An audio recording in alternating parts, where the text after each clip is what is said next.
찬송가 545장으로 찬송하겠습니다. 545장 찬송입니다.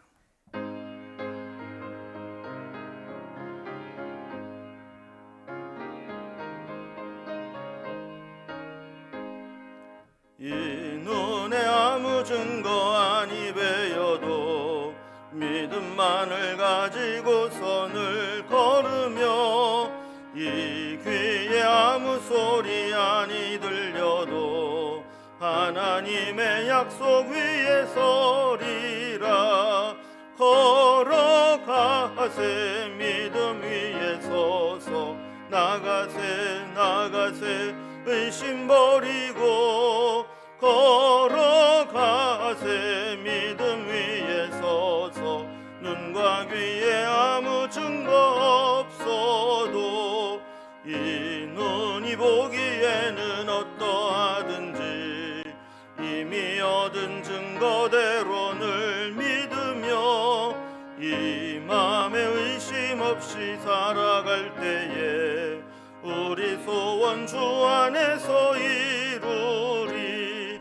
걸어가세 믿음 위에 서서 나가세 의심 버리고 걸어가세 믿음 위에 서서 눈과 귀에 아무 증거 없어도 주님의 거룩함을 두고 맹세한 주 하나님 아버지는 참 이쁘다. 그 귀한 모든 약속 믿는 자에게 능치 못할 무슨 일이 있을까. 걸어가세 믿음 위에 서서 나가세 의심 버리고 걸어가세 믿음 위에 서서 눈과 귀에 아무 증거 없어도. 아멘. 오늘 함께 나눌 하나님 말씀은 신약성경 마태복음 15장 21절에서 마지막 절 39절까지 말씀입니다. 마태복음 15장 21절에 39절까지 신약성경 25면에 있습니다. 말씀을 제가 봉독하겠습니다. 예수께서 거기서 나가사 두로와 시돈 지방으로 들어가시니 가나안 여자 하나가 그 지경에서 나와서 소리질러 이르되 주 다윗의 자손이여 나를 불쌍히 여기소서. 내 딸이 흉악하게 귀신 들렸나이다 하되 예수는 한 말씀도 대답하지 아니하시니 제자들이 와서 청하여 말하되 그 여자가 우리 뒤에서 소리를 지르오니 그를 보내소서. 예수께서 대답하여 이르시되 나는 이스라엘 집에 잃어버린 양 외에는 다른 데로 보내심을 받지 아니하였노라 하시니 여자가 와서 예수께 절하며 이르되 주여 저를 도우소서. 대답하여 이르시되 자녀의 떡을 취하여 개들에게 던짐이 마땅하지 아니하니라. 여자가 이르되 주여 올소이다마는 개들도 제 주인의 상에서 떨어지는 부스러기를 먹나이다 하니 이에 예수께서 대답하여 이르시되 여자여 내 믿음이 크도다. 내 소원대로 되리라 하시니 그때로부터 그의 딸이 나으니라. 예수께서 거기서 떠나사 갈릴리 호숫가에 이르러 산에 올라가 앉으시니 큰 무리가 다리 저는 사람과 장애인과 맹인과 말 못하는 사람과 기타 여럿을 데리고 와서 예수의 발 앞에 앉힘에 고쳐주시니 말 못하는 사람이 말하고 장애인이 온전하게 되고 다리 저는 사람이 걸으며 맹인이 보는 것을 무리가 보고 놀랍게 여겨 이스라엘의 하나님께 영광을 돌리니라. 예수께서 제자들을 불러 이르시되 내가 무리를 불쌍히 여기노라. 그들이 나와 함께 있은지 이미 사흘임에 먹을 것이 없도다. 길에서 기진할까 하여 굶겨 보내지 못하겠노라. 제자들이 이르되 광야에 있어 우리가 어디서 이런 무리가 배부를 만큼 떡을 얻으리이까. 예수께서 이르시되 너희에게 떡이 몇 개나 있느냐. 이르되 7개와 작은 생선 2마리가 있나이다 하거늘 예수께서 무리에게 명하사 땅에 앉게 하시고 떡 7개와 그 생선을 가지사 축사하시고 떼어 제자들에게 주시니 제자들이 무리에게 주매 다 배불리 먹고 남은 조각을 7 광주리에 차게 거두었으며 먹은 자는 여자와 어린아이 외에 4,000명이어더라. 예수께서 무리를 흩어 보내시고 배에 오르사 마가단 지경으로 가시니라. 아멘. 예수님은 예루살렘으로부터 올라온 종교 지도자들과 논쟁을 하신 후에 이방 지역으로 가셔서 유대에 있었던 것과 동일한 기적과 은혜를 베풀어 주셨습니다. 예수님이 유대인들만을 위해 오신 분이 아니라는 것을 보여주기 위해서 이방 지역에서도 동일한 은혜를 베푸신 겁니다. 그리고 나서 다시 갈릴리로 돌아와서 모여드는 큰 무리에게 치유의 은혜를 베풀어 주십니다. 그리고 14장에 살펴본 오병이어의 기적에 이어서 여기에서는 이제 칠병이어의 기적으로 4,000명을 먹이신 기적을 행하십니다. 이렇게 예수님은 유대인만을 위한 구원자가 아님을 예수님 안에 또 천국 잔치를 경험할 수 있음을 이 사건을 통해서 보여주고 계십니다. 오늘 이러한 내용으로 단락을 한 구분을 좀 해보면 먼저 21절에서 28절까지는 가나안 여인의 간구를 들어주신 예수님의 이야기가 나옵니다. 그리고 29절에 31절까지는 갈릴리 지역에서 치유 사역을 계속 이어가시는 모습이 나옵니다. 그리고 32절에서 마지막 절까지는 거기에 모인 자들에게 칠병이어의 기적으로 4,000명을 먹이신 내용이 이어져 나오게 됩니다. 그러면 오늘 단락별로 좀 살펴봅니다. 첫 번째 단락, 가나안 여인의 간구를 들어주신 예수님입니다. 사람은 보통 외모를 보고 외적인 조건을 보고 판단하기가 쉽습니다. 그러나 예수님은 누구나 차별이 없었습니다. 유대인들은 유대인과 이방인을 그렇게 명확하게 구분을 했지만 정작 예수님은 유대인과 이방인의 차별이 없으셨습니다. 예수님의 관심은 유대인이나 이방인 모두 구원받기를 원하신 것이죠. 그래서 종교 지도자들과의 논쟁이 있은 후에 잠시 이방 지역으로 옮겨가십니다. 21절 말씀을 보면 예수께서 거기서 나가사 두로와 시돈 지방으로 들어가시니라 그랬습니다. 예수님이 두로와 시돈 지방으로 가셨다 그랬는데 이 지도를 보면 이 두로와 시돈은 갈릴리 지역에서 이 북서쪽으로 올라가면 있는 지중해 해안 도시입니다. 두로와 시돈은 구약에도 자주 등장하는 지역인데 특히 시돈이라고 하는 곳은 아합의 왕비 이세벨의 고향으로 잘 알려져 있었던 곳이죠. 또 두로와 시돈 사이에는 사르밧이라는 곳이 있는데 우리가 엘리야 시대 때 사르밧 과부로 잘 알려져 있는 곳이기도 합니다. 당시 유대인들은 이렇게 이방인들이 거주하고 또 가나안 우상 숭배에 빠져 있던 이런 이방 땅은 부정한 땅으로 여겨서 그곳을 방문하거나 그 땅 밟기를 꺼려 했습니다. 그러나 예수님은 이런 편견의 경계를 넘어서 이방 땅으로 기꺼이 가셨던 것입니다. 그곳에 갔을 때 예수님을 찾아 나온 한 가나안 여인이 있었습니다. 22절을 보면 가나안 여자 하나가 그 지경에서 나와서 소리질러 이르되 주 다윗의 자손이여 나를 불쌍히 여기소서 내 딸이 흉악하게 귀신 들렸나이다 하되 그랬습니다. 다른 복음서에는 이 가나안 여인을 수로보니게 여인이라고 소개하기도 합니다. 이 여인이 예수님에게 나와서 예수님을 다윗의 자손이여라고 불렀고 자기 딸에게 들려있는 흉악한 귀신을 쫓아낼 수 있는 분이니 쫓아내 달라고 고백을 합니다. 문제는 이렇게 절박한 마음으로 나온 여인에 대한 예수님의 반응입니다. 23절을 보면 예수는 한 말씀도 대답하지 아니하시니 제자들이 와서 청하여 말하되 그 여자가 우리 뒤에서 소리를 지르오니 그를 보내소서라고 했습니다. 자, 이 여인이 적지 않게 시끄럽게 예수님을 부르며 불쌍히 여겨달라고 내 딸을 구해달라고 이야기를 했던 것 같습니다. 그런데도 불구하고 예수님은 대꾸도 안 하십니다. 오죽하면 제자들이 여인이 시끄럽게 소리를 지르니 어떻게 해서 좀 보내는 게 낫겠다고 이야기할 정도입니다. 예수님이 이 여인에 대해서 반응을 보이시며 답변을 하는데 이 답변이 오히려 여인을 절망하게 할 만한 대답이었습니다. 24절을 보면 예수께서 대답하여 이르시되 나는 이스라엘 집에 잃어버린 양 외에는 다른 데로 보내심을 받지 아니하였노라 하시니 그랬습니다. 여기에서 이스라엘 집에 잃어버린 양은 유대인들을 구원하기 위함을 나타내는 말입니다. 그러니까 문자적으로 보면 유대인도 아닌 이방인에게 은혜를 베풀 생각이 없다라는 말로 들립니다. 그럼 우리도 간절히 기도했는데 기도의 응답이 없다고 느껴지거나 기도했는데도 불구하고 내가 원하는 대로 일이 풀리지 않고 계속 막힐 때 하나님이 내 기도를 들어주지 않으시는가, 또 심지어는 하나님이 계시긴 한 건가 하는 의구심이 생길 수 있습니다. 자, 이 여인도 마찬가지였죠. 그렇게 소리를 지르면서 간청을 했는데 나는 이스라엘 집에 잃어버린 양 외에는 다른 데로 보냄받지 않았다. 이러니까 이방인 입장에서는 답답할 수밖에 없는 겁니다. 그런데 이 여인의 반응이 우리에게 큰 도전을 줍니다. 25절에 보면 여자가 와서 예수께 절하며 이르되 주여 저를 도우소서 그랬습니다. 포기하지 않았습니다. 절하면서 주여 나를 도와달라고 간청합니다.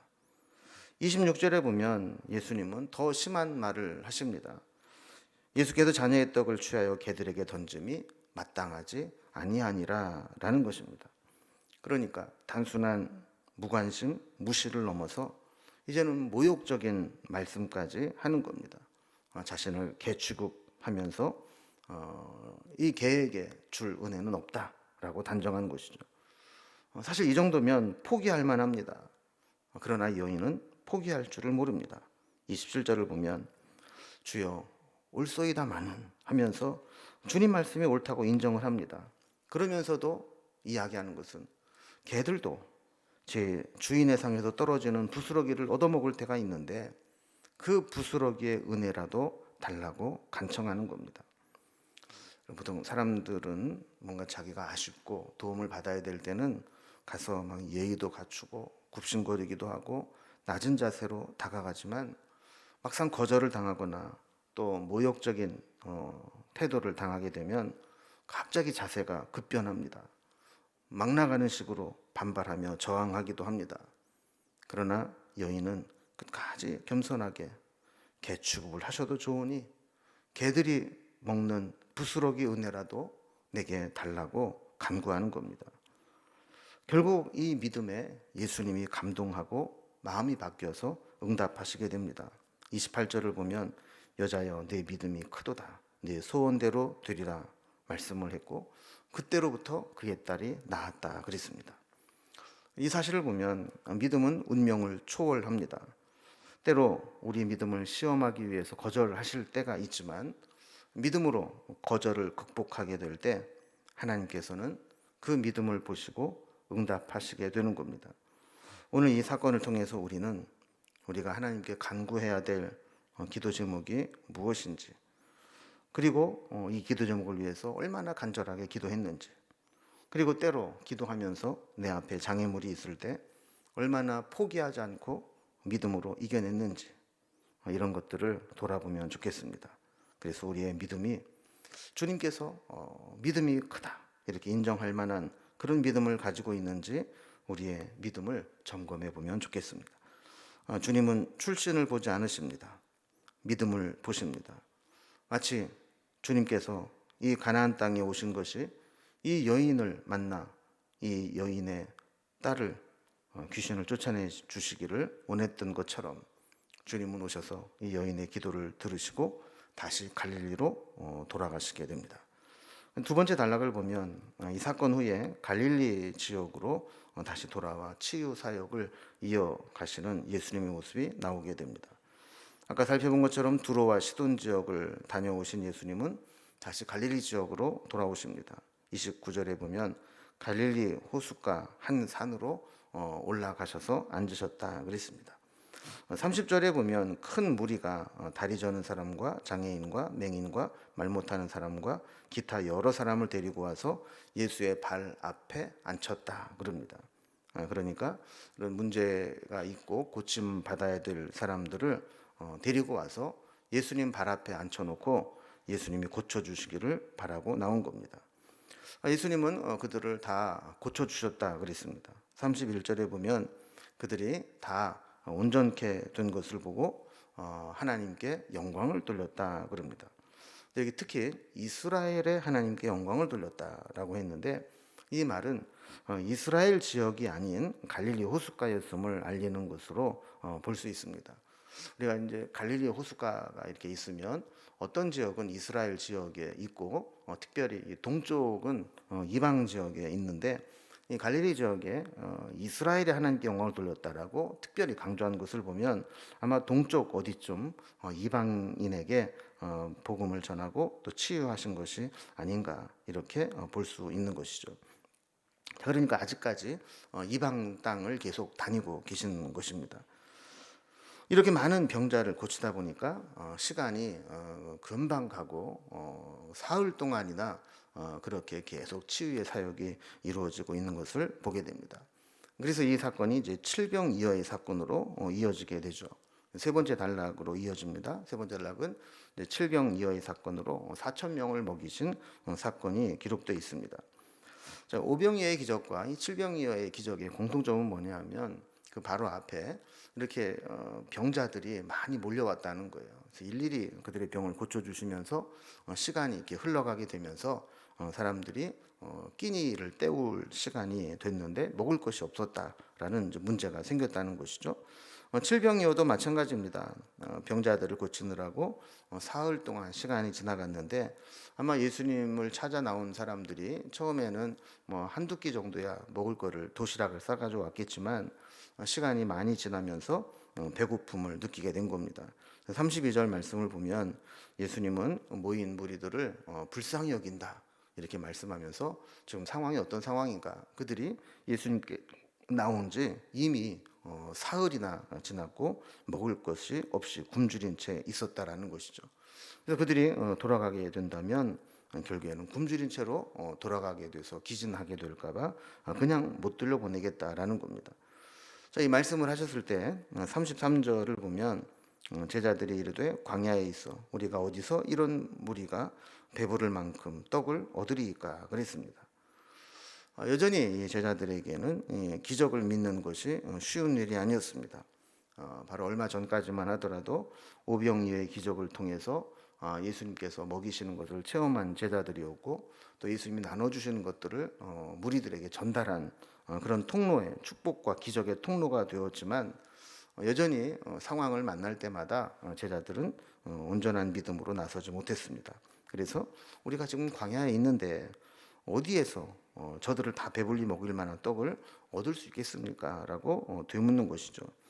자, 그러자 34절에 보면 예수님께서 너희에게 떡이 몇 개나 있느냐라고 물으셨습니다. 제자들은 떡이 7개가 있고 작은 생선 2마리가 있습니다라고 대답을 합니다. 예수님은 다시 기적을 행하셔서 저들을 먹이십니다. 35절에 보면 무리를 명하여 땅에 앉게 하셨다. 근데 앉게 했다라는 각주에 보면 다른 본문의 해석을 통해서 보면 눕게 했다 그래요. 유대인들은 식사를 할 때 이렇게 비스듬하게 누워서 식사를 했기 때문에 식사 대용을 갖추고 준비하라라는 것이죠. 36절에 보면 오병이의 기적과 마찬가지로 그 떡과 생선을 가지고 축사하시고 그것을 떼어서 제자들에게 나누어 주셨고, 제자들은 모인 무리들에게 그것을 열심히 배달을 했던 것입니다. 결과는 동일하게 나타났습니다. 37절과 38절을 보면 다 배불리 먹고 남은 조각을 7 광주리에 차게 거두었으며 먹는 자는 여자와 어린이 외에 4천 명이었더라 그랬습니다. 이렇게 주님은 굶주린 자를 불쌍히 여기시고 그들이 기근이 들어서 돌아가는 것을 보지 못하시고 그들에게 하늘의 양식을 내려주신 겁니다. 자, 이후에 예수님은 39절에 보면 무리를 흩어보내시고 배에 올라 마가단 지경으로 가셨다 그랬습니다. 이 마가단 지역은 성경의 다른 지명으로는 막달라라고 불리는 곳입니다. 지도를 보면 이 막달라는 이스라엘 지역의 갈릴리 호숫가에 있는 지역입니다. 아까 봤던 지도를 좀 보겠습니다. 아까 봤던 지도를 이렇게 보면 그 갈릴리 호숫가의 왼쪽 서쪽에 보면 마가단이라는 지명이 있죠. 그 마가단이 다른 지명으로는 막달라라는 곳입니다. 자, 이렇게 지금까지는 그 갈릴리 주변에 있었지만 이방 땅에 있었던 갈릴리 지역이었다면 이제 이스라엘 지역의 갈릴리로 돌아오게 된 것입니다. 긍휼히 여기심에는 유대인이나 이방인이나 차별이 없으십니다. 다만 믿음이 있느냐 없느냐 이거를 보고 주님의 능력을 행하시는 것을 보게 되는데, 오늘 우리도 내가 신앙생활을 얼마나 했는지, 내가 직분이 무엇인지 이것이 중요한 것이 아니고 얼마나 믿음으로 간절하게 주님의 은혜를 구하느냐, 얼마나 주님의 긍휼하심을 구하느냐, 여기에 우리의 기적이 나타날 수 있음을 깨닫고 간절하게 기도하고, 또 내 앞에 어떤 장애물이 있다 할지라도 이 가나안 여인과 같이 모든 장애물을 극복하고 기도의 응답을 얻어내는 은혜가 있기를 주님의 이름으로 기원합니다. 기도하겠습니다. 하나님 아버지, 오늘은 예수님께서 특별히 이방 지역을 다니시면서 귀신 들린 여종의 딸도 고쳐주시고 또 많은 병자들도 일일이 사흘 동안이나 고쳐주시고, 또한 굶주린 자들에게 배불리 먹여주시는 은혜를 베풀어 주시는 것을 보게 됩니다. 주님은 우리의 출신과 성분, 그리고 얼마나 오랫동안 신앙생활을 했느냐, 얼마나 직분이 높으냐 여기에 관심이 있는 것이 아니고 지금 얼마나 믿음으로 주님을 바라보느냐를 보시는 것을 살펴보았습니다. 가나안 여인과 같이 내 앞에 어떤 장애물이 있다 할지라도 믿음으로 끝까지 기도하고 또 믿음을 포기하지 않아서 결국 은혜를 얻고 긍휼하심을 얻는 삶을 살아갈 수 있도록 인도해 주옵소서. 우리의 모든 삶을 주님께 부탁드리며 예수님의 이름으로 기도드리옵나이다. 아멘. 각자 기도 제목들로 자유롭게 기도하시겠습니다.